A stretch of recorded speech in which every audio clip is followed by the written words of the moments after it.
All right, today is Wednesday, May 3rd, 2023, and this Board of Directors, Metropolitan Fire District, this is a special meeting. And once I'd like to call this meeting to order, and immediately I'd like to have a moment of silence for the passing of Director Matt Kelly.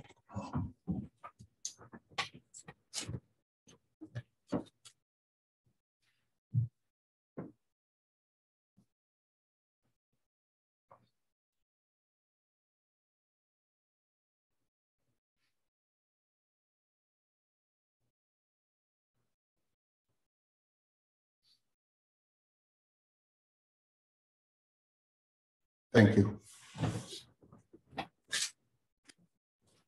All right. Madam Clerk, will you call the roll, please? Director Sailors. Present. Weber. Present. Sheets is absent this evening. Gould. Present. Wood. Present. Rice. Sorry, he's absent this evening. Jones. Here. Costa. Here. President Clement. Okay, thank you. Here, Director Clark. Let's have a pledge to our flag. Director Sailors, would you lead us in a switching? Oh. Would you lead us in pledge to our flag? I pledge allegiance to the flag of the United States of America and to the republic for which it stands, one nation, under God, indivisible, with liberty and justice for all.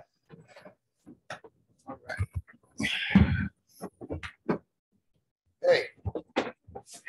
Next is a public opportunity to discuss matters of public interest within district jurisdiction regarding items on or not on the agenda. Do we have any speakers? No in-person speakers this evening. Would you check our virtual audience?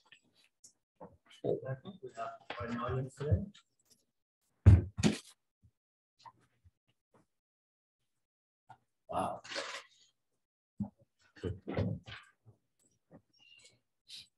Good evening, attendees. You now have the ability to unmute yourselves. If there's anything you'd like to present to the board at this time.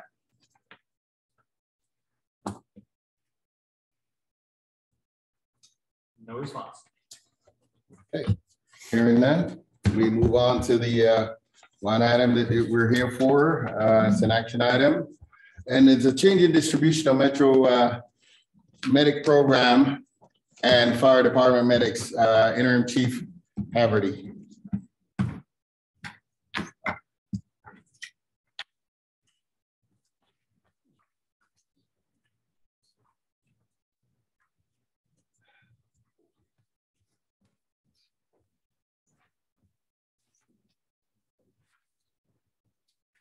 Good evening, members of the board.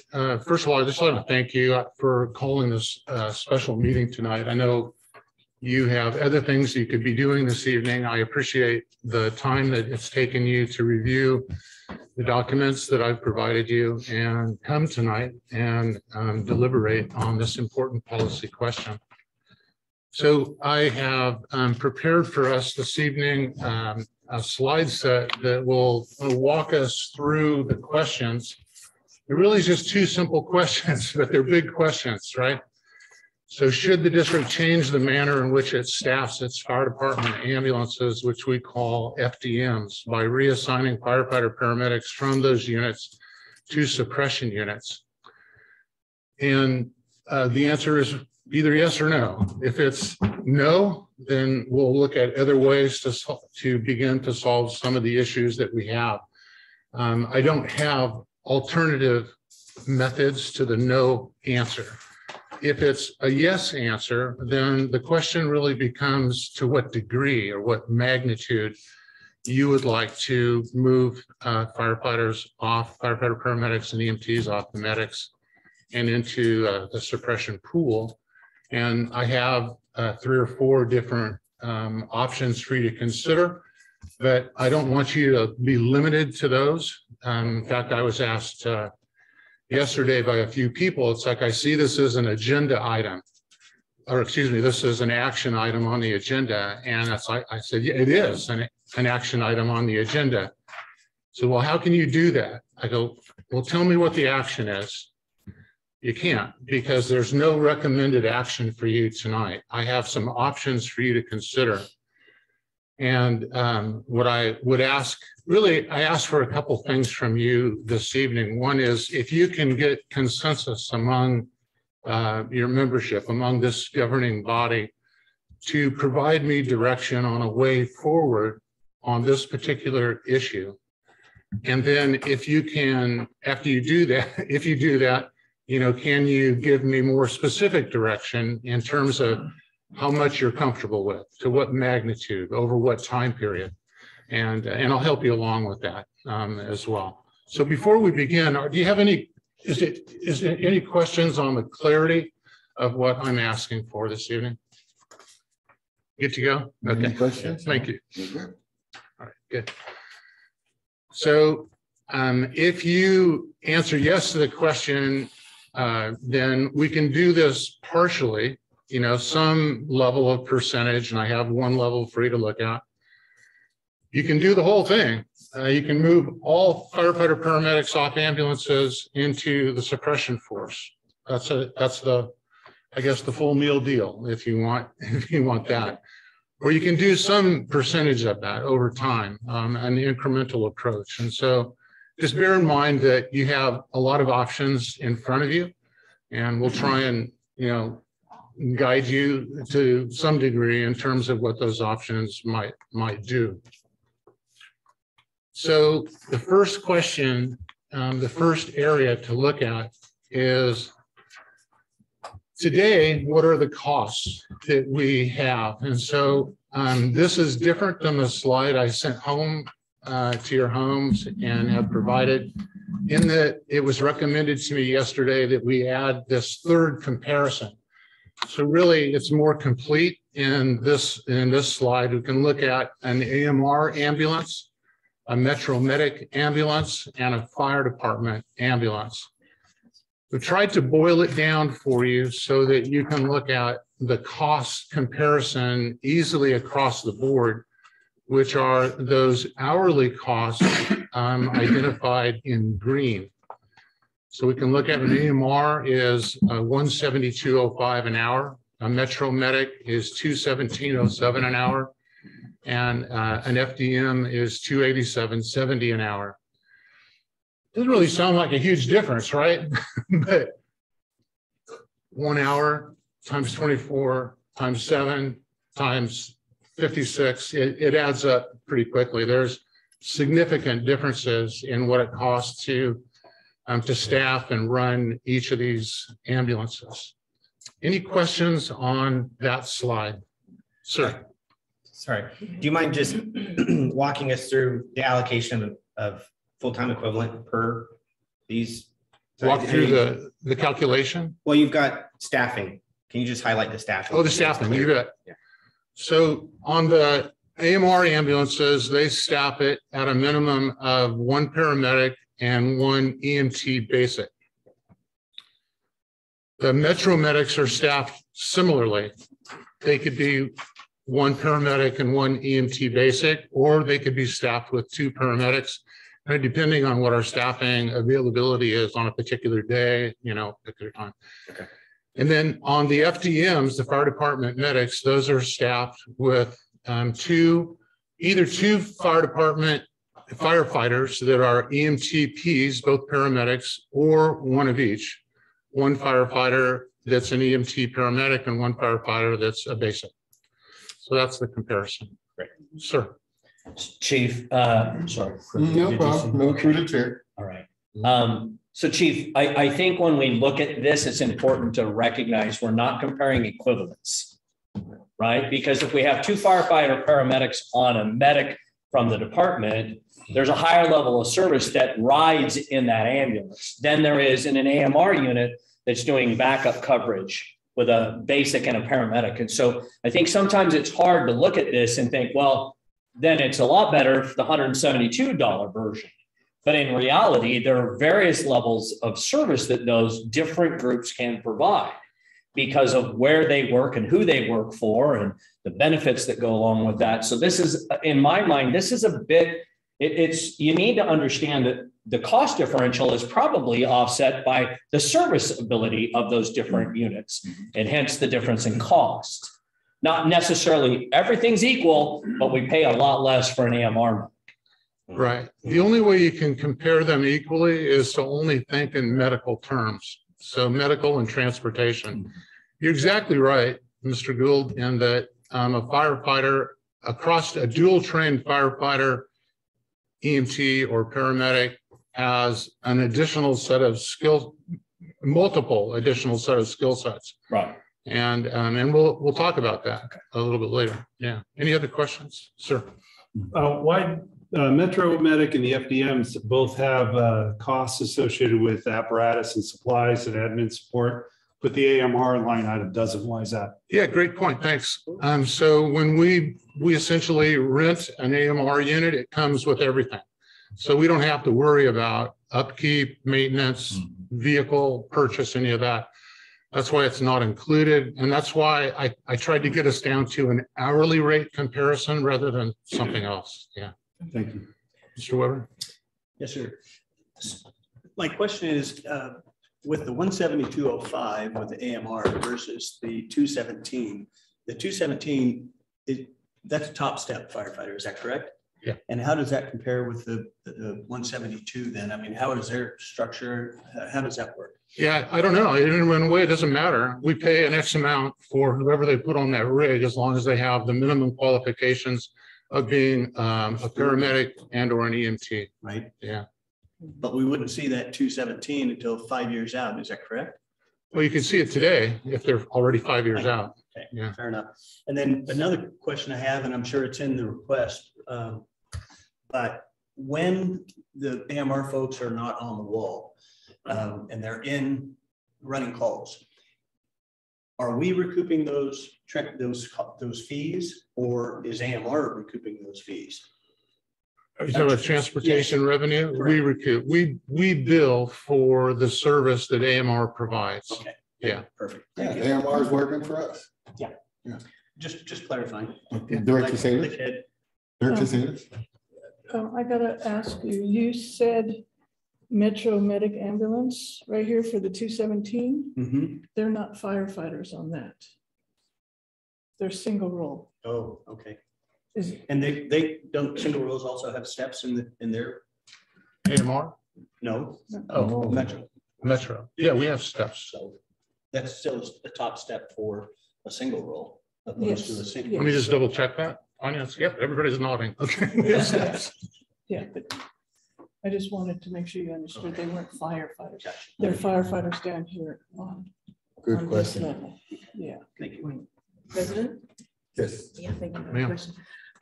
Chief, just to help clarify here, we have the hourly cost, and that's an excellent comparison, the hourly. I am a little bit confused when it says 12-hour, 7 days a week. And then for the first bullet, the second bullet, it says, we staff these 24 hours a day.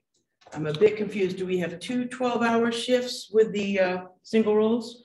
Yeah, it took me a little while to get my head around it too.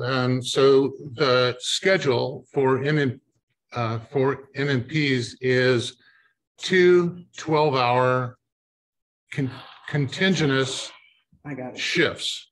And I was told that that wasn't done for today's scheduling necessarily. It was done for a future, if you wanted to split those shifts among different personnel. So if you wanted to have one crew come in and work 8 a.m. to 8 p.m. and another crew come in to work 8 p.m. to 8 a.m. We don't do that, but that's the way it's scheduled. And in order to get the total yearly rate and down to an hourly, I wanted to be very transparent with you and show you that that's the schedule that they have, but we provide those MMPs on 24-hour, 7 days a week shifts. Thank you for that. I think my recollection of the dusted off memory is that has to do with getting X amount of hours in a week so that their pay is up. So Okay, now I do understand. So, but what we're looking at here, okay, that 900 in the middle, the 950,000 plus almost $1 million, that is for 24/7. So that is the total cost for an MMP, labor, maintenance, depreciated financed apparatus costs, and all the supplies. Yeah, what I'm getting at, sir, is, and it's fine, that almost $1 million, is that for 24/7 staffing? Is it what? Is it for 24/7 staffing? Includes the 2 12-hour Yes. shifts. So that is our cost per year. That's a total cost for that. All right. Right? Is that right? Yeah, total cost for that.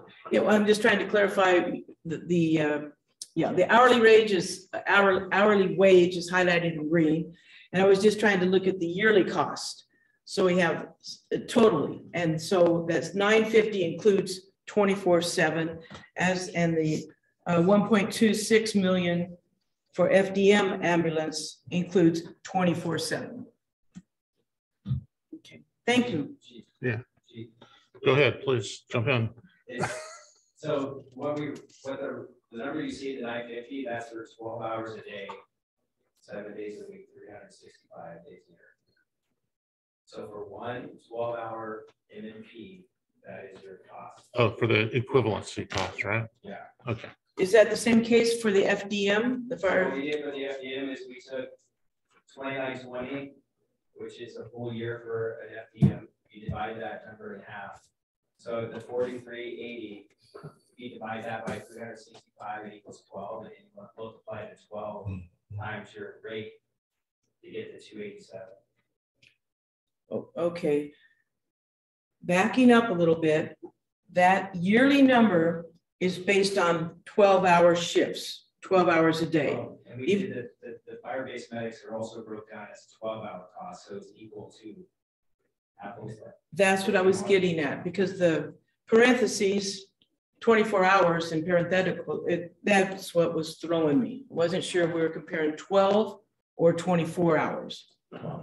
So right now we are staffing 12. We're doing more than what we're doing, 2 12-hour shifts a day. I'm trying to get what is our real total cost for Metro Medic ambulance. I want to say single role paramedic. And then what for 24/7, what are we, that's what we're doing now, right? Come on, guys. Yeah. Yeah. Okay. We're trying to compare it to a 12-hour medic, so we wanted to make sure we're not using that 24-hour fire department medic cost, which is $2 million, because it wouldn't be fair to compare that large number to a 12-hour cost to an AMR medic. Okay. Well, later on, when we get to what we are actually spending. Okay. I'll wait. Yeah. Thank you. Yeah. The chief. Do we have any other questions before the chief can continue his presentation? That was slide 3. All right. Okay. Okay, chief, please. Really. So what do we have today? If we can use abbreviations, we have 5 MMPs, 15 FDMs, and 8 AMR units today. Last Thursday evening, thank you for agreeing with the AMR contract renewal. That will add 2 more ambulances on July 1, because we'll have 10 of those. And they're split by what their duty shifts are, the 24/7, and then for the AMR, 12/7. Good, sir. Sorry. I just want to make sure. So we have, if I'm looking at this, 5 and 15, and come July, they'll have 10. Is that what you're saying? So a 20 to 10. Okay. Yeah. Mm-hmm. Thank you. And at 10 ambulances, they'll represent a third of the transporting medics in our system, virtually. And you have right now, what is it? It's 15 and, well, no, it's because we have 20, right, and they'll have 10, so it's way higher. right? They'll have half of the system or nearly half are, AMR. we've got 20, they've got 10, right? We have 20. What I'm seeing is 15 and 5. That's 20 that we run, and they'll have 10 July 1st. And that means that of the 30, they'll have 10. Am I missing something in the numbers? Because that's. We have 24-hour ambulances. They have 10, 12-hour units. Got it. So it is not. So it's not, yeah, that's not, they're running just half of what we run in our 24. Just want to be sure. Sorry for. Yeah. Yeah. I remember when it was 2. Yeah. Okay. Good. Thank you, Mr. You Chair. bet. Further questions? Okay, please proceed. So then you get into, what are the pros and cons of these? And so we try to think about the whole horizon here on both sides of the fence. The big ticket items are if you reassign fire department, firefighter paramedics off the ambulances into suppression, they'll basically go into a pool, staffing pool, right? So right off the bat, you have reduced overtime costs. Laura and staffing tells me that we have about 40 vacancies a day, and about 2/3 of those are firefighter vacancies. If we have, so when we have a promotional test, when individuals are on those promotionals, they are eligible to work out of class. So some of the firefighters, not today, but very few today, but into the future could begin to offset some of those other rank overtime costs as well, according to the MOU. There's the number. So for every top set firefighter assigned to the pool, we would have a $235,000, $400,000 savings in overtime annually. So the assumption in that is that each one of those firefighters would work a 24-hour, full shift and cover an overtime. So for somebody who is on workers' comp, or they're sick, or they're taking annual leave, those are the kinds of overtime slots, or somebody's working off the suppression and into a day assignment where they've created a vacancy. All right. So in your last contract negotiation in Article 31D, there's the article that's represented there, which means that we have an obligation to work towards a 10% pool, which is about 24, rounded up to 26 firefighters in that pool is about 10% of what we have. We believe that in having a pool that has an adequate number of individuals in it to cover the majority of the vacancies on a daily basis, it's going to reduce mandatories, which I know you watch very closely. We believe it will reduce brownouts of those suppression units, because we'll have people. I think that it will provide increased training time for those firefighters who had been on the ambulance and don't have time for training today. And I think when you look at those three, that they will logically improve job satisfaction within the firefighter rank and perhaps beyond. So, yeah, questions? So, Chief, and my colleagues on the board, you can remember just a few months ago that these bullet items were a major concern of our body as we went into negotiations and tried to figure out a way that we could address these very issues that were facing us so significantly last summer, right? This was the talk that we had on and on about what was happening to our men and women. And so to me, those bullets, and I appreciate you being transparent and putting these out, but that's a big part of this, because we were having so many challenges because we were burning our men and women out.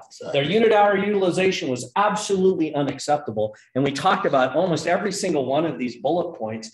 And sometimes I think You know, you talk about 26 people in the pool at $235,000 in annual savings. That's a big number.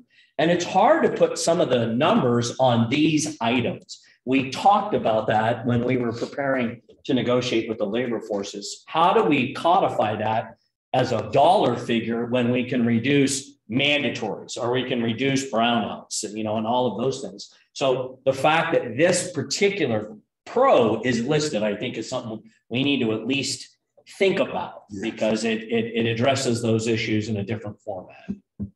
Thanks, Chief. Sure. Any other question? Any other? Okay, thank you.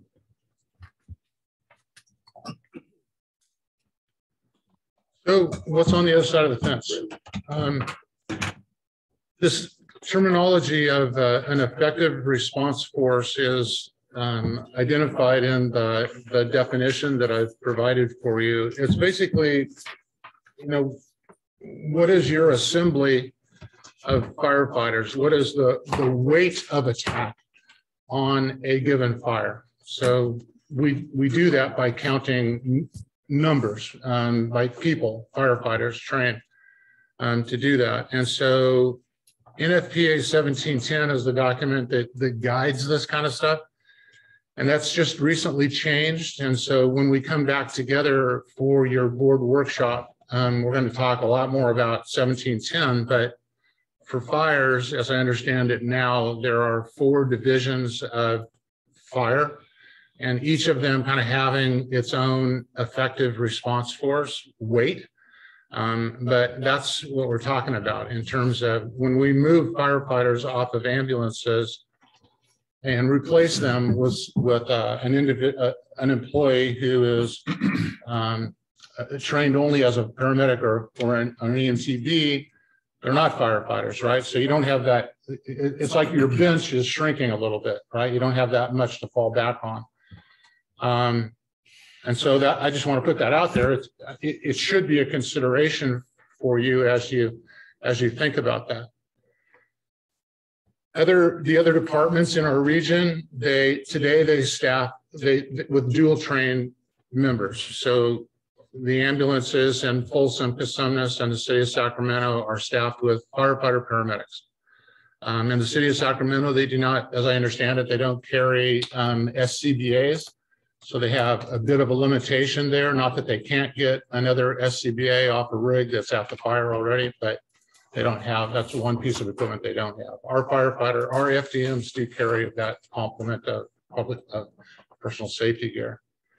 Chief. I've met with the fire chiefs, and I told them that I'm going to stand here tonight and do this and talk to you about this and ask you for a decision. And none of them said, hey, don't do that. But I respect their positions, and and if they want to come to me and talk to me about that, I would welcome that, depending on what your decision is.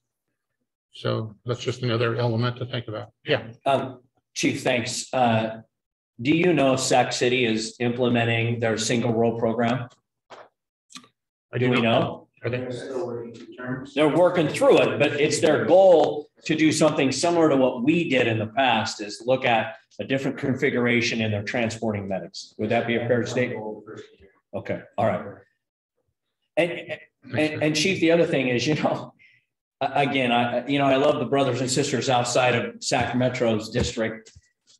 And, you know, we have a long-standing history of being the fatted calf in that regard, because they always rely on our agency to backstop their deployments. I'm just going to say it. I think it's high time we take care of ourselves first, and then we worry about the other allied agencies in the area, because we're burning our men and women up to take care of the staffing challenges that other agencies have. And it doesn't go back the other way at the same level of parity that it should. It never has. I don't know what we got to do, but I think, frankly, for me, I was elected to take care of the men and women at Sac Metro Fire, not Sac City, not Cosumnes, not all these other agencies that, frankly, I think rely on our staffing, and then say, well, that takes care of our effective response, because we go in there way more than they come into here. And I think that's a challenge for us. And I think that's one of the concerns I have about the decisions tonight, is I'm happy that you're having conversations tonight, but you know, frankly, if a fire chief over there said, don't do that, we're still doing it. Because it's about the mandatory callbacks and all the stuff that we've got going on here. We got to fix here. Not worry about there. Absolutely. Wasn't why I was elected. And so I hope that we continue to make decisions that are in the best interest right now for us, and let the other agencies go through the pain that they need to go through, that we've been through, and we just can't simply continue to do business as usual. Mr. President. We have to be careful where we point our finger at when we say they go here, or we go there more than we go there. Let me read to you the statistics from 2022. I'm just going to read part of them. So in Folsom came here 1,355 times just for EMS. We went to Folsom 554 times. So that's a recent change. Sorry? That's a recent change. That hasn't been the history of our organization. Go back 5-10 years, right? I used to work in Folsom, and you were coming here more than we were going there. Okay. Agree to disagree. There's something very important here. 2 points.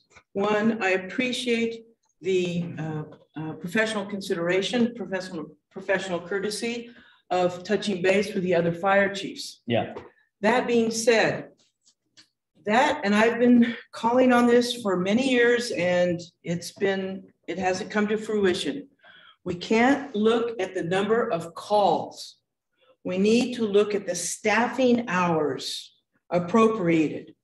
So if there is one call and it takes 4 hours and there are 4 people on that unit, that's X amount of staffing hours for that. You can't count a dispatch, because there are plenty of times where you're dispatched and 5 minutes later you're given a code 4 and you head back to the station. Mm-hmm. We need to drill down, not just the number of calls back and forth. We need to drill down. It's not that difficult. And I still am a bit frustrated as a director that we don't have these exact numbers. What are the staffing hours that all of our agencies in the region back and forth? That's the number we need to look at. Staffing hours, not calls. So I appreciate the 1,000 versus 500. Well, let's drill down a little bit. Does anyone not understand my point and my request? Thank you. So I guess regardless of how many times we run back and forth across each other's jurisdiction, we are a unified force of firefighters and EMS responders in this county. And I'm going to continue to try and develop a collaborative relationship with my colleagues, not only there, but in many other industry as well. So let's return back to the questions. So we look down towards the last bullet point. Would this change or influence our ISO ratings and commercial and residential fire insurance rates? And Chief Wagaman looked into this, and it does not. There's some if you might not be familiar with ISO necessarily. So it's graded off this FSRS, a fire suppression rating schedule. It grades, there's a total point score of 105, and it grades a number of different areas: water supply, dispatch, and the fire department. Within all of the categories of the fire department, 15 points are attributed to personnel. Of those points, they only count firefighters on suppression units. So the men and women who are on ambulances would be considered auxiliary personnel. They still come, but they're not in the mix. And I'm going to look at Chief Wagaman. Did I get that right? Okay. Okay, thanks. All right, sir. Chief Wagaman, do they consider people on rescue squads? Yes, they do. And if you take this equation to the other extent where we're utilizing firefighters in the detail pool. Yeah. And in our case, we're a safer grant firefighters where we have staffed additional firefighters on suppression engines for a total of 40. They do look at those numbers. Excellent. So we do have those enhancements. Okay, great. So it's the transportation wall stuff that jacks us up. Okay. Okay. I apologize for the small print on this. It gives you all the different categories for a fire department. The arrow points to the one dealing with personnel, and it's essentially what I just told you and what Chief Wagaman affirmed for us. Any questions on ISO? Yeah, I just want to make sure I'm clear. So there's no impact. No impact. Right? Yeah, thanks. Good summary. Yeah. Right. But it sounds so much better though. Oh, yeah. Okay, so now we start to kind of play around with some options for you. This is the a low level response to a yes answer to the big question, right? So it's some percentage. And so all of the next sets of slides are going to look very similar. I've tried to arrange the statistics in the same column so that we can easily move from one to another. I also didn't staple your handouts. So if you want to put them side by side, you know, it's a little easier for some of us to make comparisons. So I can't do that with a slideshow. Yeah. But we've already gone through the units that we have today. It includes a BLS unit, that one. None of the changes include a BLS unit. In all of these, I have chosen to reassign those individuals to an MMP.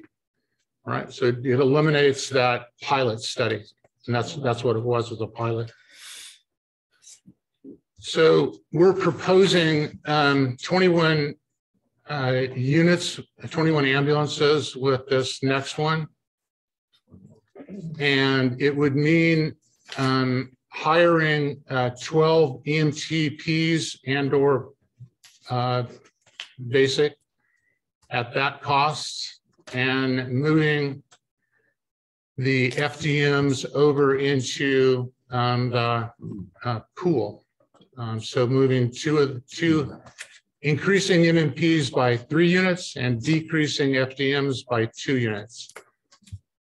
Okay. So it normally takes more people to staff a unit than 12. The number is low because I'm using 7 from the BLS unit. Did that answer your question, Mr. Wood? No, actually, is the MIH unit that we have factored into any of these discussions? Or anyway, I'm sorry. The MIH, Mobile Integrated Health Unit? No, it's not considered in any of this. Okay. Yeah, it's not a transporting unit, so we didn't consider it. Yeah. Okay. So even with this minimal shift, there's still a savings of almost $500,000. So the assumptions that are built into, I think all of these proposals are staffing for MMPs are 7 per unit because of the schedule that they work. Staffing for the fire department medics are 6 per unit. We are 2 over in staffing today for EMTBs in that group. And I'm choosing to illustrate the movement of the personnel on the BLS unit 7 to the MMPs. So, okay. Questions? Are there any questions? No? Well, please proceed, Chief. Thank you. So this next one goes completely to the other end of the spectrum, right? We're going to move all the firefighter, paramedics, and EMTs off of the ambulances. The unit distribution changes significantly. So your MMPs go from 5 to 21. Your FDMs zip out. BLS units still zipped out. Total remains the same. And it means a significant hiring, which we can't fulfill today. And that's why I state that this proposal would be a multi-year implementation. So we can't get it done today in terms of the hiring and processing of all those new people. But if you said, hey, that's the deal I want, you could say, Chief, I'd like you to do that one, but I want you to implement it over the next 3 years or the next whatever term you say. And I'll turn to Melissa and go, how much can you do? So we'll see what she says. But it's not going to happen all this year, but you could gradually move the whole department that direction. All right. So you should be saying to yourself, well, this decimates the firefighter paramedics on the ambulances as a reserve, as an auxiliary personnel for Yeah. things that are not EMS, right? Questions? Good. None? Okay. Okay. So the next one is, okay, movement sounds fine. It's a yes answer, but we're going to do it in a couple of steps. Maybe we're going to do one step at the beginning of the fiscal year. And we're going to take a look at how that works. We're going to come back mid-year, mid-fiscal year, and implement the balance of it. And so, yeah, I can walk you through the numbers, but there you can see them there as well.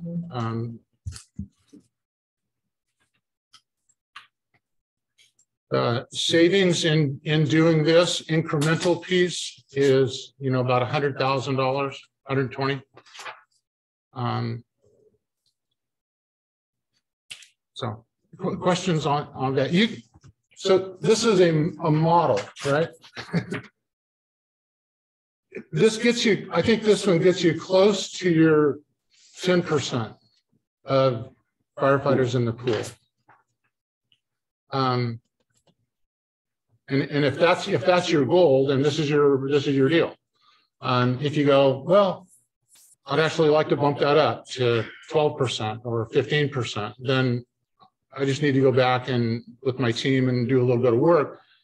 But if you said that, you give me specific direction. I get it. Okay. Yeah. So Chief, this is a strategy incrementally with one example of breaking it out into two different functions or in a fiscal cycle. Yeah, that's right. There are other models that could be done within that same strategy. Yeah. We could say, let's do it incrementally, but have a completely different timeline that's presented, because this is just an example of a timeline that's provided here. So that means all the numbers would change as well. We could do it an element every quarter of the fiscal cycle. There's just multiple different ways. So this is a strategy with an example, one example of how that could work. And I think we need to be sure that if we choose this strategy, we also understand that we could come up with different scenarios, collectively come up with different scenarios that then could be implemented incrementally. So this is just one. So that savings could change depending on which. The possibilities are endless. My patience is not. Yeah. Well, your time isn't either. So let's just get there. I mean, you don't have to do it tonight, but you're right, though. But you're using two terms that are not interchangeable, right? So the numbers of units as compared to the incrementalism of the implementation, two separate things, right? So you can tell me, hey, Chief, I love this, but I want you to do it all at once. That's a change in the increment to one time. Or you can say, I want you to do it once a quarter, and we'll work towards that. But you can also say, Chief, rather than moving from 5 to 9 MMPs, I want you to move from 5 to 10. Okay, sure. So that's a weight difference, right? Sure. So you have two dynamics that, absolutely, I'm happy to respond to that. Yeah, I get it. Yeah, it's not even ink on paper, it's virtual. Right. Other questions? I do have a quick question. Well, the scenarios number 3 and scenario number 4. I'm missing something. They look very the same until we get down to the savings. I'll put scenario number 4 up for you. No. Scenario 4 says add a squad. Thank you, John. Thank you. Yeah. Where does that fit in here? In terms of, Okay, but it's not pulled out. Yeah. It's listed in pros at the top, but I see The dollar savings associated with it. well, I see a little bit of differentiation of $100. I don't see where, I don't understand the thing in quotes that says, and a squad. Where does the squad fit in? So the squad fits in as an implementation strategy because, as I understand it, our labor force, our union reps would like a squad. they would like a squad south of the river perhaps. So that's how it fits in that way. It fits in that we have one squad today, which seems to be working quite nicely in reducing the call volume for the engine company that it's married with at Station 24. Had a chance to speak with some of the individuals on one shift that work on that unit just last week. And I was impressed with their exuberance in talking about their duty on that squad. They love it. And that showed by the quality and maintenance of the equipment. I mean, you could shave, well, I could shave off of the hood on that unit. It was so shiny, and they were actively polishing it when I was there. I mean, the thing looked fantastic. You could see it from the front ramp. But I went in and talked to them. They showed me everything. I said, what do you like about this? What don't you like about it? It was a very short conversation. And so they convinced me that, at least from the workforce, it's a positive. If you look at the statistics of Engine 24, their call volume has gone down. I think that, Chief Farica would be probably the best one in the room to talk about its implementation, or members who are battalion chiefs in the field today in terms of the nitty-gritty of it. But its value is not really part of the conversation tonight necessarily, but that's how, did I get at an answer? Well, are you interested more in how do I staff it, or how do we pay for it? Or I was interested in the differences between scenario 4 and scenario 3. But if we're ready to move on to talk about something else, then I can come back and do it offline. So I'm going to pull back to scenario 3 here. So if you get down into the second implementation phase, when we reduce that last FDM, when we take that out of service and move those 6 individuals over into the pool, you see a negative $706,200 there. That's the overtime savings by putting those 6 people in the pool. Okay. That's why at the end of that scenario, you have a savings of $120,000. You move to scenario 4, when you get down there, I'm not putting them in the pool. I'm putting them on that rig. Right. So we're still moving them off that last FDM, but I'm reassigning them to the squad, not to the staffing pool. That's why there's a cost, not a savings in that scenario. Does that make sense? Yes, so we're looking at the January 1st, 24 implementation part. Well, you said we weren't going to throw in the squad, but it's there. So I need to think on it a little bit more. That's fine. Chief, can I ask a question? When we reassign individuals to the squad, is the squad a cost recovery tool? We don't bill for services that the squad provides to citizens as a non-transporting like we do some of our engines? They provide service, but the only thing they would get is a first responder fee. And that's $250 and change or something like that. And they do 20 calls, 15 calls a day. 485. I think it is 485 for So I'm just thinking, to offset the cost that you've shown here, nearly $500,000, if you look at that and it's a revenue generating shift, it's not a transporting medic, and I get that, but we still bill for that service on the squad, which could bring, over an annualized basis, it could bring that number significantly down. Well, let's ask how many billing calls the squad has done so far. Does anybody know what 24 has done since its implementation? Yes, we have those numbers right now. But it's clearly not zero.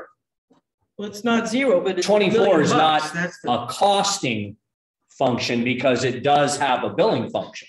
It does, but someone correct me if I'm wrong, those are revenues that we're already collecting today. So it's not an additional revenue, it's just service provided by squad, not the engine, which keeps the engine in service for those fire. Okay, good point. So it's a wash. Correct. Good point, Director Gould. Oh, Director Sanders. Could we maybe consider telemedicine for the squad? Telemedicine is not a 911 service, and so it doesn't help us in our response element, right? It is becoming a 911 service. So telemedicine is being used in Cosumnes Fire today, and it's starting to be used in the city of Sacramento. Assistant Chief Radicki is looking at that for an implementation here, but we're not there yet. But we're not currently using that as a 911 response. Not in this fire department. Right. But it's a tool, yeah. Yeah. If I may, just quick update, Chief Fairman and I visited FDIC last week, spoke to many leaders from across the nation who are doing this, and to Chief's point, our neighbors they're doing a trial right now. The telemedicine that we were implementing internally would not be part of the squad. It would more align with the mobile integrated health unit. Our neighbors are utilizing a third party to do it. It's not internal to their agency. So we're exploring those options right now, but that's how internally we can. Chief Radicki, is it mature enough to where we have payers making it a cost recovery? Or is it just a bunch of grants that go out there and available to cover the cost today? But my concern is that we start providing these services and the revenue side of it hasn't matured. Once again, we're providing a service with no revenue stream, and that puts strain on all the other aspects of the agency. So I'm glad that they're considering it, because obviously responding to mental health crises and all the other thing mobile integrated health does is great. But if it doesn't have a revenue stream, it becomes a cost center versus cost recovery. And so I'm glad that that's happening. And I think it eventually might become something that we can build the Kaisers of the world for. But right now, it's not happening, right? What are all these people doing? What we've done is had a grant where you and Perryman have gone out there and got hospitals to pony up the $1 million to make it happen. So the good news is that you're right. It's been grant funded. There are many conversations, and the contact we made last week on that process. Yeah. And building and getting the cost recovery, we're on the front edge of that. Good. In fact, today, Chief Perryman is in Southern California. There's 5 other agencies in the state that are going to MIH trying to figure out this building. Sure. Okay. We're leading that conversation. Awesome. But you're 100% right. We cannot rely on just the grant part of it. So there's 2 benefits. Is one, we're looking at our membership and the calls that they're running and having an alternative to transporting patients that is not the best service for them and for our members. So that's the first thing. But the second thing is we need to make it sustainable. And believe me, we're putting a lot of effort into that. Yeah, sure. Thanks, Chief. So that telemedicine also requires a well-connected population, right? I mean, because there's a lot of people we're used to our cell phones and all that kind of stuff. How well is that working with a lot of the population that is not well connected? So the model that's happening in the public safety and fire services, the engine companies, the first responders, potentially the squad would be out with the patient, and we would use our iPads and our tools that we have to make that connection to our telemedicine provider, whether that's a third party, it's our MIH unit, or whatever model we're able to develop, make sure it's sustainable. Okay. That's how we would do it. Okay, thank you for that. Yeah, that was a concern because if they're trying to connect with our MIH, then that might be a problem. So, thank you, Chief. And no other questions? We're good right now. Let's proceed. So, I kind of like to look at the whole horizon financially. So this helps us understand a little bit more about what we did last Thursday evening with the AMR contract. So we have 2 additional units, so $753 per unit. You have a $1.5 million outlay. Their revenue is about $2.3 million a year. That's from Whitman. That these units the units, the 8 that we currently have in the system today, generate about 1,600 calls each, payable calls. And so that's what this revenue stream is based on. So you have a net revenue for those 2 units of almost $800,000. So when you start spending money someplace else, just realize that you're making money over here. So we're recovering costs. Yeah. Under the contract ambulance revenue, chief, 1.5 million times 2 is at 2.3 million. So how do we get that math in that equation? How did we get that? Inflation. Daily Deflation. What kind of special calculator? Yep. The first line is your costs for 2 ambulances. And then the second is the revenue. And then the difference there is the 7.9. So that's a good question. No, that's not what I asked. Under the contract ambulance revenue going left to right, you have 1.5 per unit per year times 2 equals 2.3. 1.5 times 2 is at 2.3. I understand the question. Yeah, I think that it should be 1.1. Obviously, that's not the right. 2.3 is the right figure. Early on. So the 1.5 isn't correct. It should be 1.1 and change.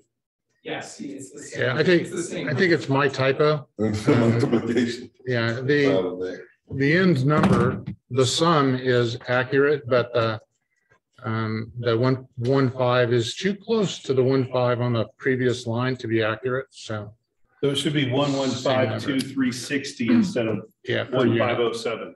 Yeah. Okay. Thanks for pointing that out. All right. The sum is correct. Okay. I just want to make sure what numbers are right. The sum in the next line is accurate as well. So, Okay.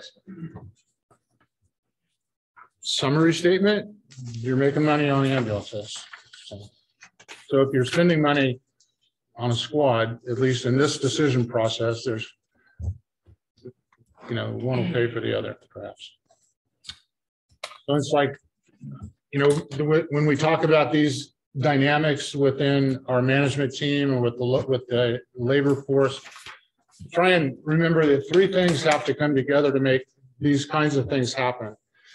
You have to have the money to pay for it. You have to have the personnel to provide staffing, and you have to have the equipment, the apparatus, right? So this slide just addresses the how Melissa's shop is doing in terms of who's in the background process today. And so we can see the numbers there. Plus you have 12 firefighters in the academy that will be graduating within a few weeks. So you have enough people, enough potential here to do quite a bit if you want. Do you want to talk about that at all? No. Okay. Okay. Well, we have 14. Go ahead. Just a quick question. So right now we have 14 people we could hire in these positions. People. I know we have these 2 other aspects to look for. Is that correct, Matt? Yes, they're fully backgrounded, just waiting for an academy date. Okay, so what's our timeline with what you just said? You said academy and. There hasn't been an academy scheduled at this point because I don't believe there's any spots to put them on. Okay. Chief, I think you can probably speak to that. Well, we're talking about, again, bigger picture, estimated time. This is in the pipeline. How long until, assuming these 14 want the job, how long till we can put them on a rig? And that includes the wait time, the training time, the academy buildup. What's our timeline for the HR pipeline? For HR, they're ready to go. They could go into an academy tomorrow. So the academy is usually about 7 weeks.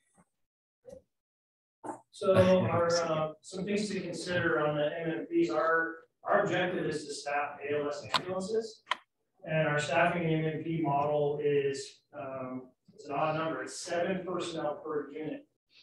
So with the 14 people, if you combine those first two lines, you have 14. So theoretically, you can. The challenge is half of those people need to be paramedics to make an ALS unit. So of those 14 you're considering between the EMT basics and the paramedics, it doesn't give us the number of paramedics needed to staff ALS units. If we were adding today, as of right now, we have full staffing in the EMT unit. That's the consideration, and that's been part of this as you consider with the staffing models and where we're going to hire. To your other question about the academy, the timing is typically a month to get our cadre set up and ready to go, and then our academy timeline is about 5 weeks or so with some ride along time. So about a total of 7 to 8 weeks of total training from day one, and then they're in the field work. How many paramedics do we have graduating in 2 weeks? 12. 12 paramedics. Well, you have 12 in the academy, 12 paramedics in the academy. And this, okay, and so it's looking like 12 will graduate and be able to come on board. Okay. If we include those 12 and these 3 EMTPs, fully background, that makes what, 15. How many more paramedics are we short in order to fulfill your division's goal of ALS ambulances? Great question, great point. Those 12 that are graduating, they're firefighter paramedics, so they'd be staffing FDMs versus in our program, when we run an EMS academy, they're the MMP program, and those are the numbers you're seeing there. So those 12 that are about to graduate, they won't affect our MMP staffing or our school staffing. That makes sense? Yes. I'll need to write down those numbers with the fire district medic and see how that balances out. Trying to get a handle on what our resources are, and thank you for delineating those 2 areas. Director Gould and then Director Savers. So folks, I think we need to be blunt with each other. The pipeline needs to vasodilate.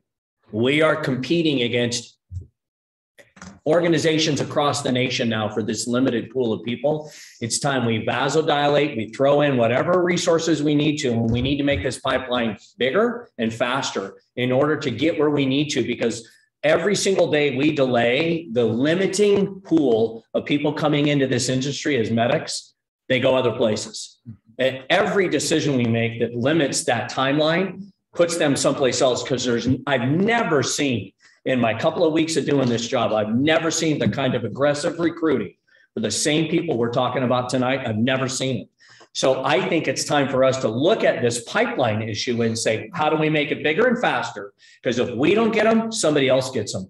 And projecting out 5 years, less and less individuals are coming in to this industry as paramedics. They do not want to come here. They're making 10 times the money as a nurse. And so I think we've got to look at the here and now. We've still got a year or so or 2 before that number really starts to collapse. And we're going to have to be very creative on how to keep it up. But I think we just need to simply get the pipeline bigger. I know you don't like to hear that because you don't have the staff. Well, we'll get the staff and make the pipeline bigger, recruit like there's no tomorrow, and get them in here, and maybe even make it a little fatter than we're comfortable with, because they are becoming less and less available to Sacramento County. We're competing against organizations in the Bay Area that have turned on their recruitment spigot so much more aggressive, LA, all across the country, and we'll run out if we don't get them in the door and make that happen. So I'll get off my soapbox, but Chief, I think we've just got to look at this pipeline and say, we got to make it better, and we got to get them in here and get them to commit to this agency. Then I think the history would prove maybe a year or 2 from now, we have a big staff of providers. We can take a deep breath, maybe the retirements slow down, and we're a little bit better positioned. But right now, it seems to me, I'm looking at, your pools save you a ton of money. Well, how do you get pools bigger? You have to have more people. And we're competing at the level I've never experienced, Chief. All right, I'm done. Well, Thanks. thank you. Director Sailors? All right, one of my things I'm looking at here, the 22 EMTPs that are currently in background, how long is this procedure going to take? They will be ready by July. By July. Wow. But even if they are ready by July, we don't have spots for them. So that's what we're trying to figure out. Why don't we have spots for them? Because we have to bring the change the PAD that we brought to the board initially was on the agenda that the board pulled. You have to increase the PAD and have everyone agree that you're going to transition fire-based MMPs because we don't have additional ambulance to staff additional resources right now. 18 months to get a medic. So. Is now a good time to transition into this other part about the rigs? Do we have the rigs to support this? And then we'll have to go into the budget projections. Yeah, all three have to come together. Right. So, yeah. So are we at the? I just want to, sorry. Well, let's please go in order because we got other people want to raise their hand before. Thank you. Yeah, may I ask a question? Yes, you may. So it's 18 months from start to finish. So you said to get somebody to get an ambulance. By the time we order a new piece of equipment, it's about 18 months. Oh, okay. 18 okay. Months. Not the recruiting process. So if you're transitioning a fire-based medic, we already have medics that we could put people into. Mm-hmm. All we gotta do is change the PAD, have labor, and everyone agree to the direction we're going. But right now we have 14 that have already gone through background that are waiting, and they've been waiting for over a month to figure out what the answer is going to be. We have another 22 going through background that are going to be completed with background. And if you do that in very small increments, I have a feeling that a lot of them are either going to go back to where they were or they're going to go somewhere else. So it's something to consider as well. That's great information to have as we contemplate the next steps. So just for another quick question then on recruiting. How long is that process from start to finish? For firefighters, it's from the start to finish, I'd say anywhere from 4 to 5 months from the time that we put the announcement out to written exam to interviews and then through the background orientation. But I do want to make it clear that these numbers don't reflect how fast we're doing our recruitment and backgrounds. These are all the paramedics that we had to apply. We took every single paramedic in the process and put them through that applied. Okay. So these don't reflect numbers of how long it took us. That's all the paramedics we have. We have 300 EMTs right. in our application process right now that we don't have anything to do with that. You know, we have nothing that we can do with them right now, but EMTs aren't our problem. We have plenty of EMTs. It's just getting paramedics to apply. The 14 that are being scheduled for interviews, that is all that applied. Okay, so back to their earlier comment about the recruiting process. But I just want to know, because as we're talking about various choices we have tonight, how long does that process take, right? So that was good. Thank you. And the process could vary. Because if we have 50, back in the good days when we had huge academies, if we have 50, you know, they said we want 40 in the academy, we would background, you know, anywhere as many as we could. Right. And it's not necessarily the time that it takes HR, it's the appointments, right? It's all the steps in the appointments. We can't call Kaiser and say, can you get 40 people in for a medical in 2 days? You know what I mean? It just takes time. Some of those things are outside of our control. Right, exactly. Okay. And is your staffing, you'd have to increase that accordingly, right? Your staffing. Your HR. The PAD. Yeah, yes. No, I'm talking about the work you have to do, HR. Yeah. If the turnover, you know, if the turnover keeps happening a lot within the MMP program and it's more people, okay, then that causes a lot more staff. That's something to consider. Yeah. Okay. Yes. So Chief, what I'm hearing too is that as we consider all these things, we're going to see a pad come back with different numbers. Right? I mean, that makes sense, right? As we talk about having to increase the pipeline to get more people here, to reconfigure the way we deploy our resources, that pad's going to change. And I just remind my colleagues, that's exactly why we have a contingency fund for opportunities where we have that immediate need that's got to be addressed. It's going to cost money, but in the long term, it'll benefit all sorts of things in our organization. Like we're not doing this crazy stuff where we're burning our people out with mandatories and all of that. And so the contingency is put aside for these exact experiences where we see an immediate and a significant demand and a need and a funding. And if we go from 15.2 or 14.9 to maybe 13.5, that's exactly why it's there, because these are times that we have to jump on it right now. Because when we don't jump on it, all these other organizations are, and the pool gets smaller. We can talk all night about pools. But when you go out into the community and there's no one wanting to swim, you're done. And so I think it's a great opportunity for us as directors to look at that, be aggressive for the next year or so, get a lot of people in the house, spend some of our contingency. That's perfect. It makes his job and everybody else that works for him a lot easier when they don't have to figure out where's that money coming from. We say we're going to take it from savings and make this action happen now. And we're going to get this place back where it needs to be. So we're not freaking our people out every day when they get a call mid-shift and it's like, guess what? You get to stay for another day. And I know that if I said that to my wife, it would not go over well. Okay. Right? So anyway. Director Sailors, did you have a question before we move on? No, she answered. Director.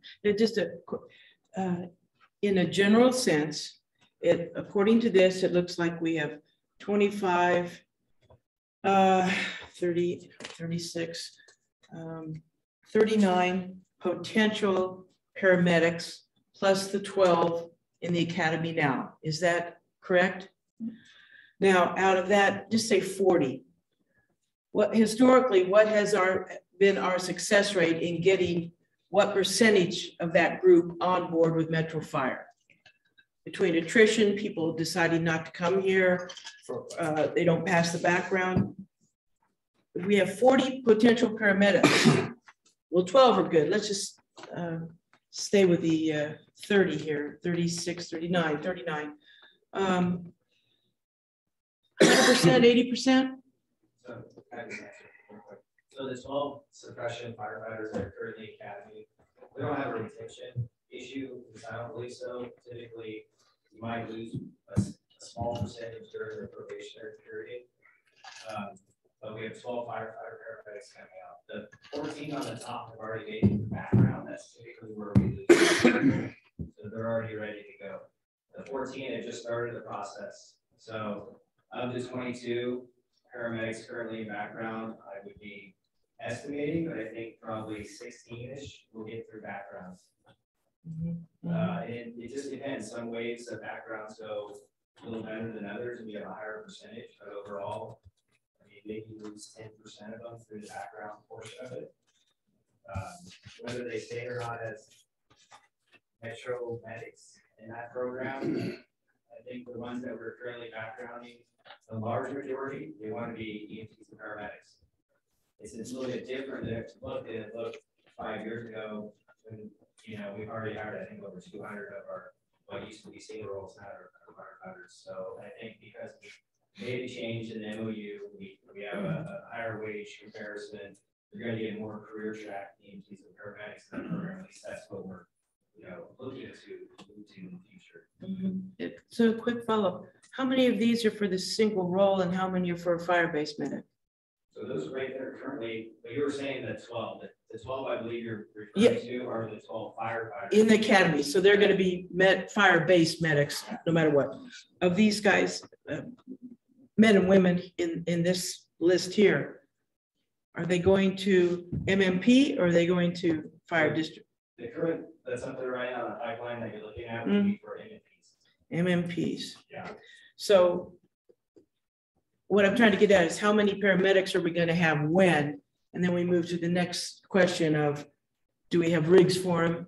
And then we go to the next question of how do we integrate that in a budget process? Is that our timeline, Chief? What we want to look at now? Any other questions? Are you done, Director Jones? I think. Okay. All right.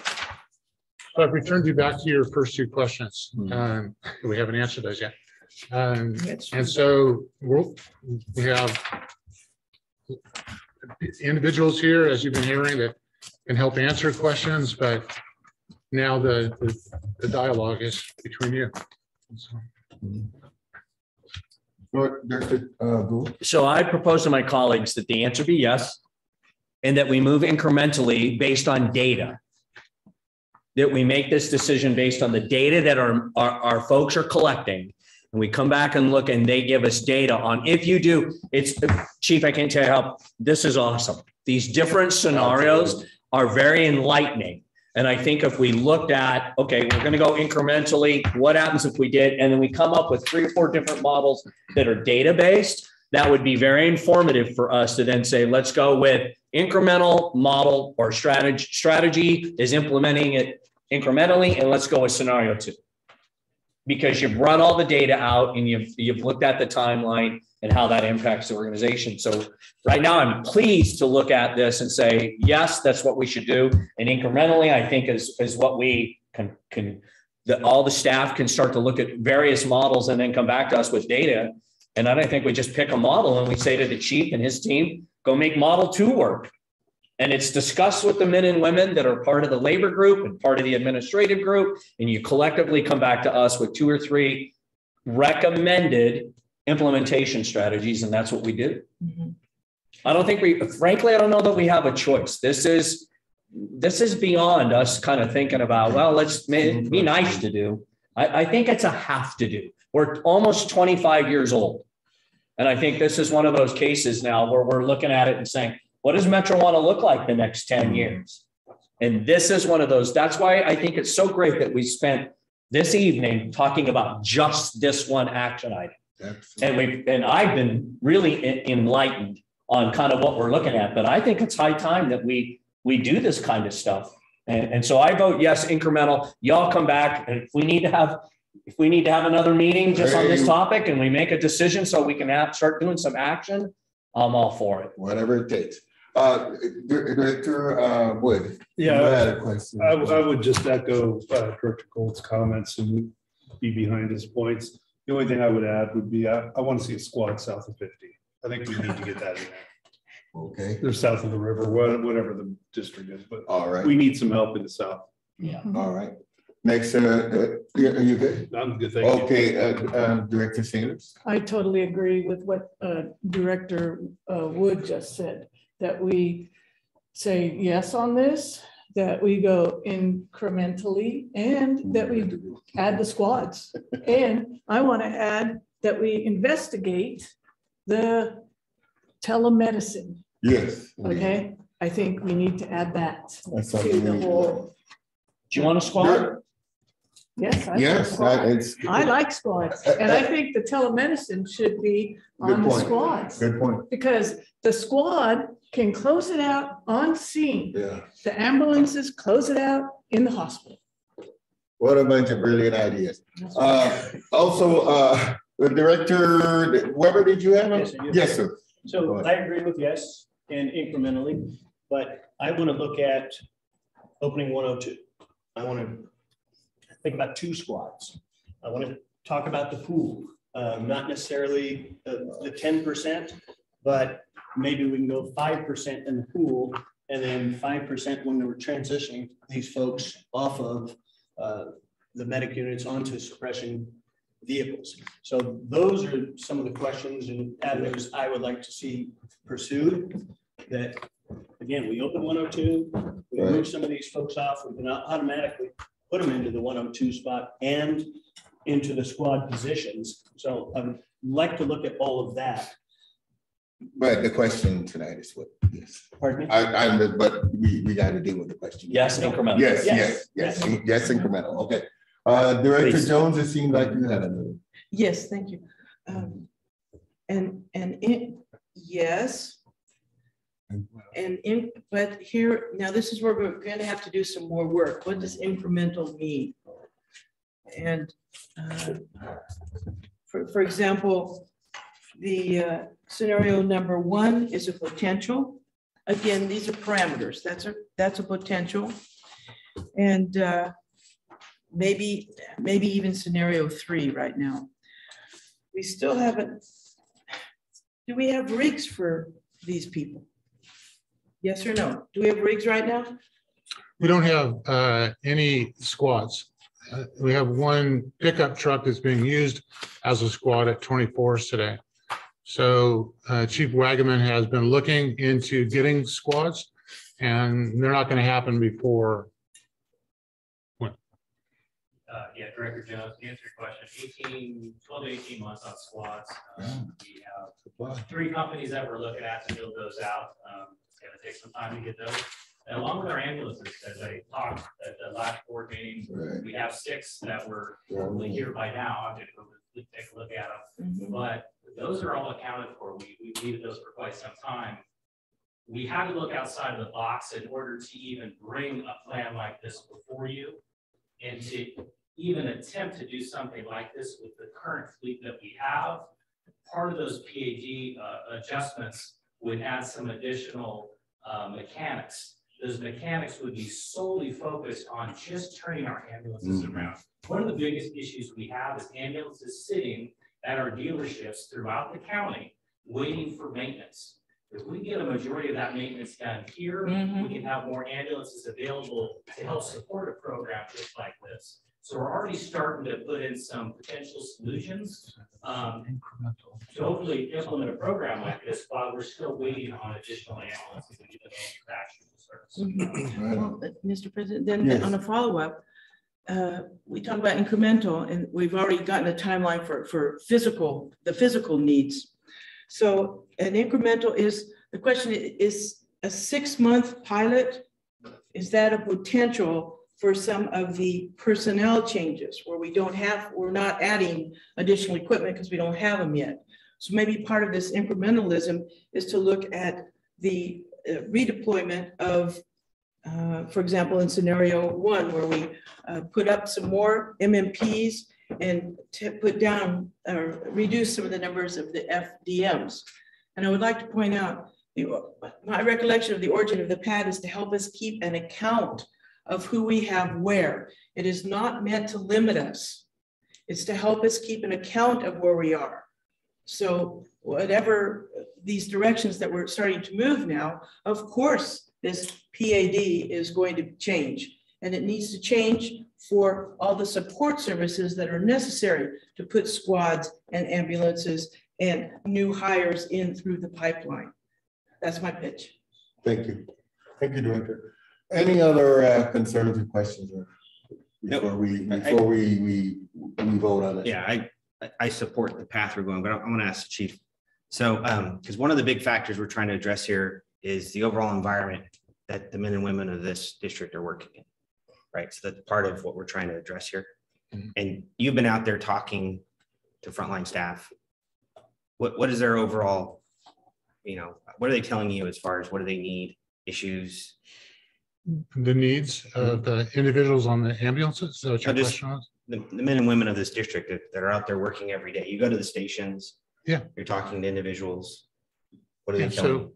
I mean, I don't think it's me personally, but I've been joyfully received at every single fire station I've been in. I've been at 21 or 22 of the fire stations, different shifts, kind of across the board. And, you would think that over at 53s, they're one of the busier or the houses in the district, that if workload was the problem that they would have, and it's not that they're not busy. They went on 2 calls while I was there with them. They're busy. They seem to like it, busy, people seem to kind of move in locations where over their career where you're not so busy. 114 is not very busy, and the individuals out there like it. That's what they want right now in their career. There's nothing wrong with that. Many of them have put in a lot of time, and that works for them. But I have reflected a lot on the question, on the statements that the morale is poor in the district. I just don't. I haven't seen it. I haven't witnessed it. I'm sure there are pockets of it there, like in any organization, public or private. But can we improve it? Absolutely. Can you improve everything in an organization? Can we improve morale? Absolutely. Love to be able to start that, give a hand with that. I think it's already been started, quite frankly, but yeah. Thank you. Because I think your insight's important here, because we also get the data that you send out that tells us the story that we need to address. So your insight is helpful. And I like the way we're going.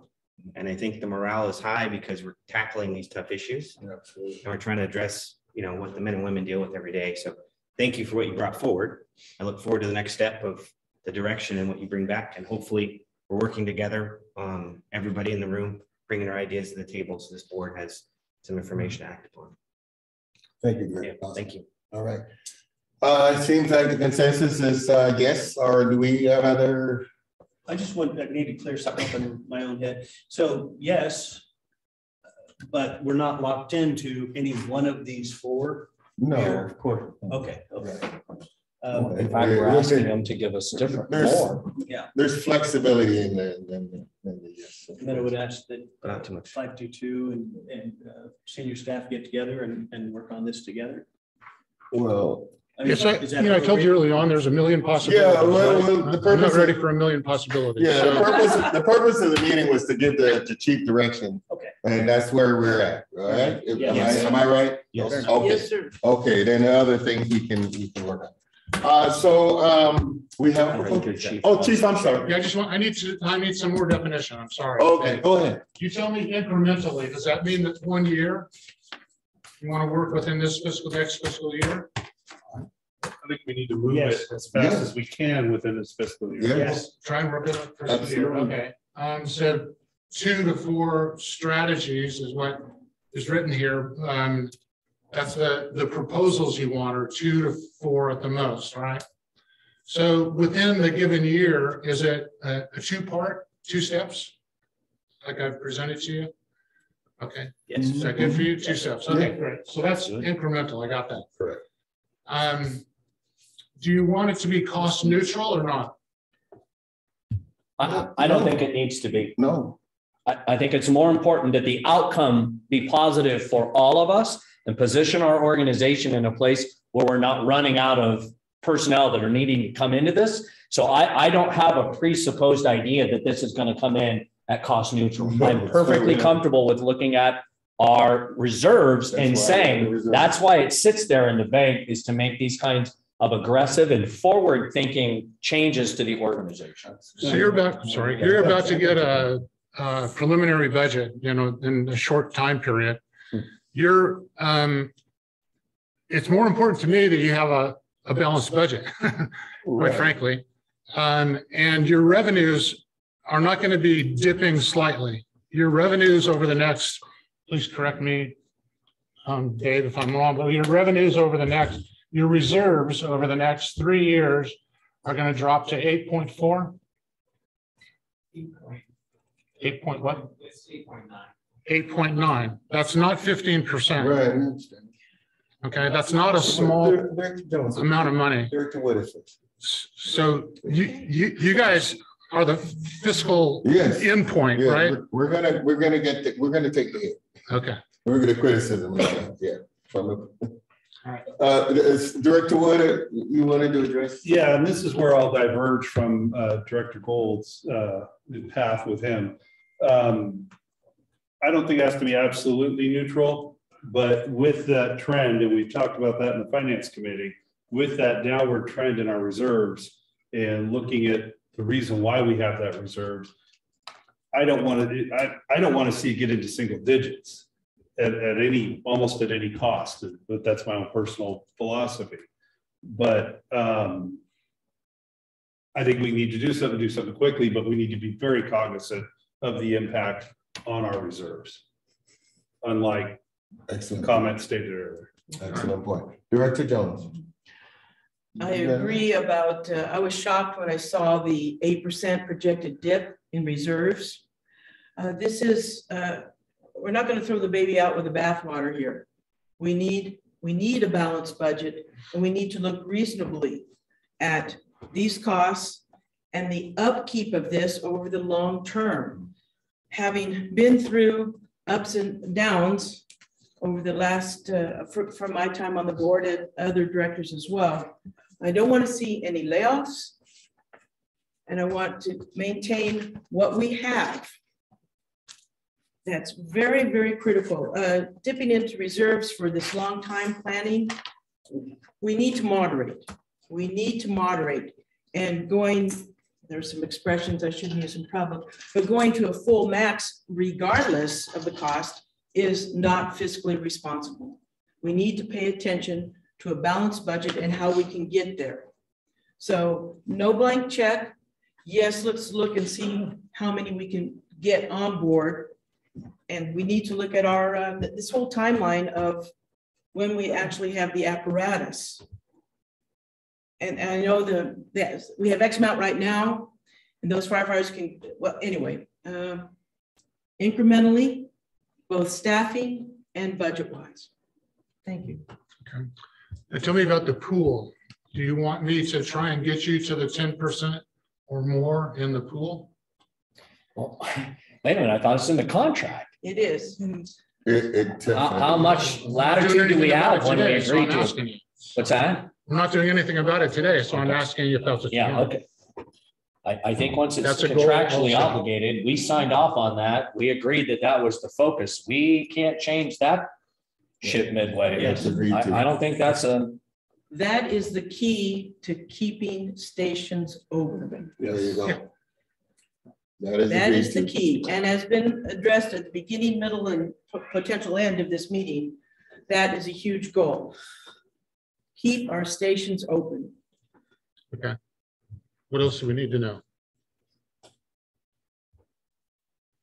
and I totally support the idea of the budget. I don't think this board's ever made crazy budget decisions. We've always looked at reserves and those kind of things. Well, Jay's looking at me like, whatever, because there may have been a couple of decades ago. But anyway, so the point is, I know this body will take a look at anything that costs money and do what's prudent to maintain reserves. And I have that faith that we're not going to put ourselves in a position where we've got to go back to the men and women and say, hey, could you give us 50 million? Right. Director Gould, thank you for that word. Prudent. We have always been fiduciarily responsible. So, yes, sir. Yeah, I have one more thing to add up there. I want to, in this discussion, we need to have we need to include the capital improvement program and the needs under that program, how those will be affected by whatever decisions we have here. We got SCBAs that are coming up, I think next year that they're due.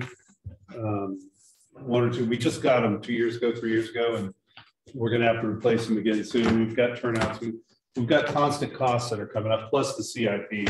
So we need to make sure all of those things are included in this discussion, because if any of those things get set down, if we have to go to financing again on something that adds costs. Fortunately, we've been able to get good grants. Last time we had to replace the SCBAs.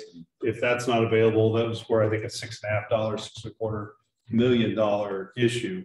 So we need to make sure all of those future necessities are also included, because if we don't have those things accounted for, we're going to still be dealing with unhappy people in our stations. Right. Yeah. Limiting factors. Yes. On this list, can we just say, I see 2 steps, and that is a very rigid number to me. If you all come back and have some really creative idea that's 3 steps, I don't want to go, well, we can't present that because it's 2 steps. So I hope, Chief, you look at this and say, well, 2 steps is a model, but if we come down and we negotiate or we discuss this and 3 steps actually looks like the winter chicken dinner, or maybe 9% of the pool, but it's the best thing that you all could come up with. And I think we need to be flexible enough, even with this fairly rigid listing, because I don't think that's our intent. Our intent is for you all to get together and figure out what are some of the best decisions that this board can make and give you direction. If it's 4 steps, fine. Right. You're the experts in that. I came to you tonight with a blank sheet of paper. I'm not walking away with one, right? Okay. I want some definition. You've given it to me. I appreciate that. Yeah. Thank you. Yes. One big general, one very specific. In terms of the incremental stuff, we need to have a certain timeline, maybe 6 months, get us through the summer. And we need to take a look at if our mandatory and station closures do indeed, at some point, do it. A redeployment really does affect that in a positive way. That needs to be one of our parameters. Well, there's a buzzword for You want an evaluation, evaluation. Yeah, and maybe 3 months, maybe 6 months, but that needs to be incorporated in our incremental, and that helps us with the next step, whether it's 2 or 3 or 4. Yeah, I agree. And a very specific one, I thought about this earlier. We don't need to have the answer tonight. Does this impact, how does this affect our 201 rights if we shuffle folks around? We don't need to answer that tonight, that's a question that I would like to visit at some point. Okay. Thank you. Chief Cole, do you have any questions or statements on how to proceed forward? No, I mean, I think that there's been some things thrown out, like 10% or more, that's not, I just want to be clear, that's not on the table, it's contractual, and when it says 10% in the agreement, as pointed out by a couple of people here. And I do think that it's important to recognize, we've all talked about squads and additional first responders in front of it, too, that to Director Gould's point, like there is a need to address more of that and invest in ourselves, because there's going to be things that are hard to quantify in this. There's going to be a cost savings by limiting the wear and tear on our men, and the constant staffing is through the roof, and there's a lot of comp, and so we could see at 24 the immediate return there. That firehouse used to go super, so if we can duplicate that and do in other pockets, I do think that we will see the needle move on a number of things. So you've all said it, and I would just like to make sure that that's needs to be on the list and get that on the list here too, because that's a big part of this. Improving our employment efficiency, cost savings associated with getting the workforce in certain spots they want to be, with a responsible model associated with it. So we can look at 1, 2 the squad south of the river, as all you said. So I really appreciate this conversation. I mean, the first and last slide really represented what we need here is direction from you all, so we can come back together and start putting in the hard work, come back with something that's comprehensive, sustainable, fiscally responsible, and solid for Metro Fire. So thank you. And I just want to make sure that the first responders and the awareness of that's what it's all connects to this. That's got to be part of it. Obviously, the BLS and all those other things. We have 12 more slides. We were talking about that. We've had a conversation about it, all of us. So we're ready to get to work. Would you like me to come back at your next regularly scheduled board meeting or at one of the next ones, or do you want this at the workshop to make this kind of decision? I would suggest a workshop. This should be the topic. Because we don't combine it with the strategic planning meeting. Right. Let's focus on all of that hard work that needs to be discussed. Have this be separate. I got to say thank you to the president, because this is one of those few times in our history where we've called out for a special meeting about something so fundamental. And I'm impressed with the level of discussion that's occurred, which doesn't occur at 10:30 at night on a Thursday. Right. And so this has been phenomenal to have these kind of deep dives, as it were, Chief, to get this kind of thing. And I think this is big enough where it needs to be separated from strategic. We'll go and do that piece. I know we've got timeline issues, but this is, I think, a standalone topic that needs to be constantly reviewed. This needs to be part of it. This is a significant issue. It's a strategic piece of our next couple of years. It's part of our budget. It's going to be very difficult to make decisions as to what we're doing over the next 2, 3, 4, 5 years, particularly as we talk about some of the things that we need to talk about at that meeting without addressing this and the impact it's going to have. Can you get it done in 2 weeks? That's my concern. Can you do a deep dive enough to get enough well thought out circumstance or scenarios? If you can, then let's put it in there if we've got the time. Because if we come up with ideas and things that and implement things on the 13th, and then we come back to this 2 weeks later and we realize, oh crap, we've done things on the 13th that have now impacted our ability to do this. I don't want to be in that position. Makes sense. I just hope that we can get it done. That's a very short timeline. It is. 5th now? It is. So can I ask a follow-up question to that? Because I would agree. I think part of the concern I have is we've had piecemeal things, and I'd like to see everything together because we're making big decisions. But Chief, you're the one putting together the agenda. Is there room for this conversation? 1, and 2, do you have the time to meet? He's smiling at me because the agenda is jam-packed. To do my duty. The day is 6 hours, right? Yeah, I think it's 5 hours. Somebody better add a couple more hours. This is a significant part of what we need to include in our strategic plan, the overall general overview. For example,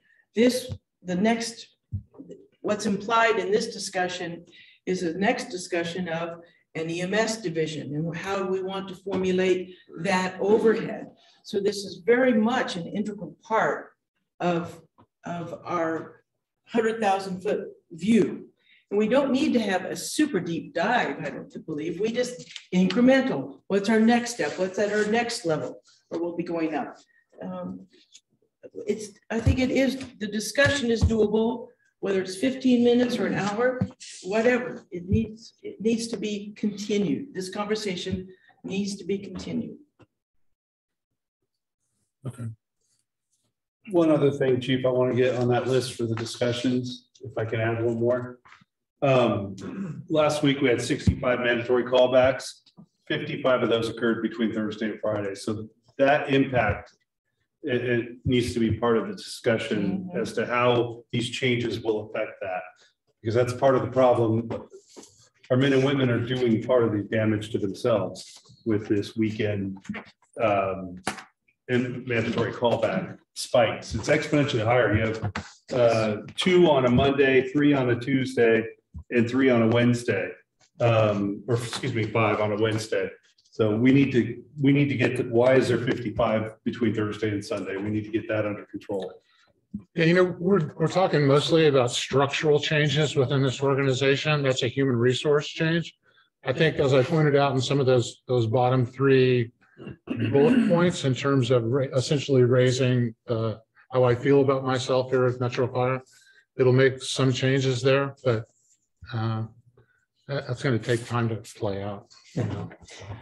Point of information. Yes. I cannot read what's written on there. Can someone verbalize what's chief or Verbalize chief this? number 2? Right, I cannot read what's listed there. Oh, my understanding it? Okay. You got it. You want me to read my chicken scratch? Please do. You do the best. Beautiful straight lines, though. Let me compliment. But before we do this, do we have anything else to add? I mean, Well, I don't know what's on there. No, I know, but I'm just saying, because he's gonna read it and then we're gonna add more. I just want to make sure that everybody's good.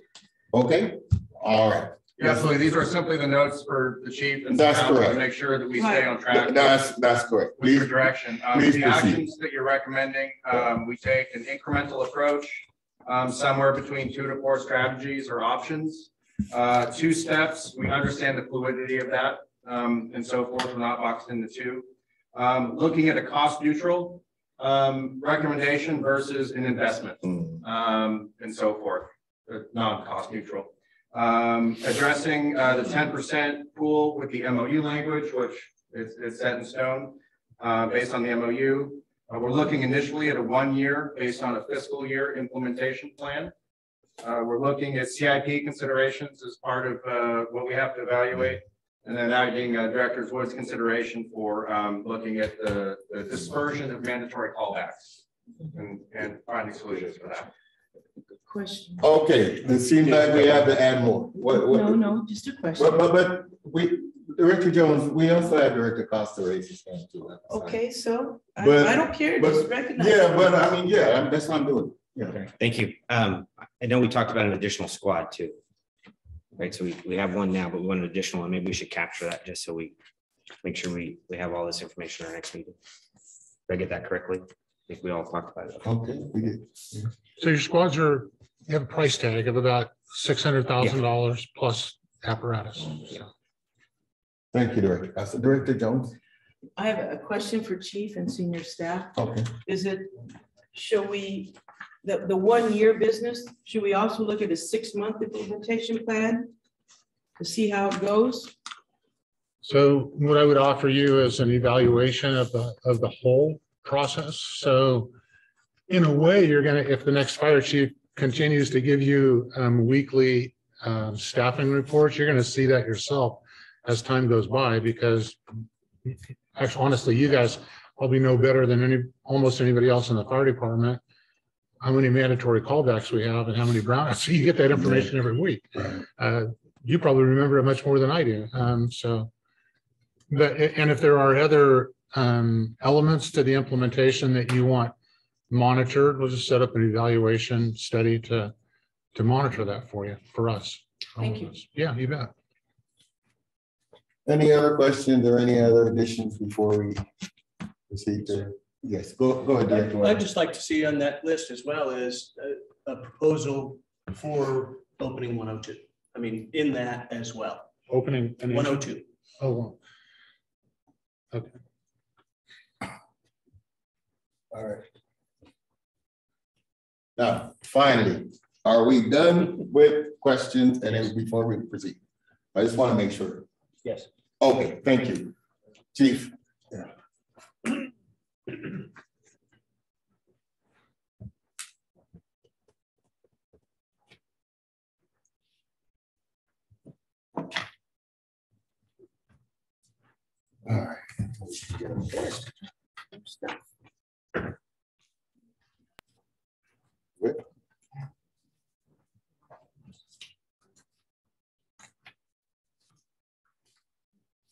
All right. All right, Council. Yeah, I just wanted to, Robert, this is on the agenda tonight as an action item. Yes, sir. So any board member has the right to make a motion and second it and take an official vote. You don't have to, however, make a motion and take a vote on this. If there's no motion made, then there's no official action as the board as an entity taking action on behalf of the district. Rather, the meeting would be looked at as kind of consensual direction given by the board to the fire chief. It sounds to me like there needs to be more data and information involved before you would make a final official board action. But you could do it either way. You could make a motion tonight, or you could not make a motion and just have the chief proceed with the consent. It seems like a consensus of we want to move forward with reassigning the firefighter paramedics to suppression, but we need more information on how we do that and how we get from point A to point B. If that's what it is, then Chief Haverty can proceed without any official action of the board. But you all have the right, because it's agendized as an action item, to make a motion. So as our council, your recommendation is? I would say not take a motion. All right. Thank you. Can he table it as the chair? He could table it. Can he just as the chair table it? I know we could table it, but yeah. It just seems kind of weird to say, well, we're going to make a motion and then as a part of the board decided as a district, we're going to reassign firefighter paramedics to suppression. Okay. But then not have any of the other ways of how you're going to do it. It seems like this should be tabled for further discussion with the fire chief having the information he heard from all of the 7 board members here tonight. And in fact, kind of almost an informal poll, straw poll of some kind, I think is enough to give the fire chief direction to proceed, as opposed to making a motion and then making another motion and another motion. Right. I would suggest getting it all in place where you feel like you have the information and then act. Thank you, council. So is that the consensus of the? Wait, there were 3 choices. Well, The motion, which was probably not going to fly. The it. other thing is table, and then the other thing is consensus. Table seems to be kind of a flat thing. I think it'd be a more positive thing to say we've reached consensus with straw poll, as our discussion has shown, and that we encourage the chief and senior staff to proceed on this. Is that what everybody else wants to do? Okay, thank you, Director Jones. We come to it. Because we can go on. Exactly. Exactly, right. We need to take a vote on it? No. No, all right, no, all right, we don't need to. Okay, with that,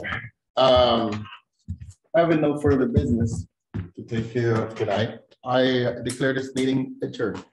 Thank you. Thank you, everyone, for a brilliant discussion. Chief, thank you for your hard work. This is a lot of work. And this is what we needed to do, communicate, discuss, and there we go. Very well done. All right.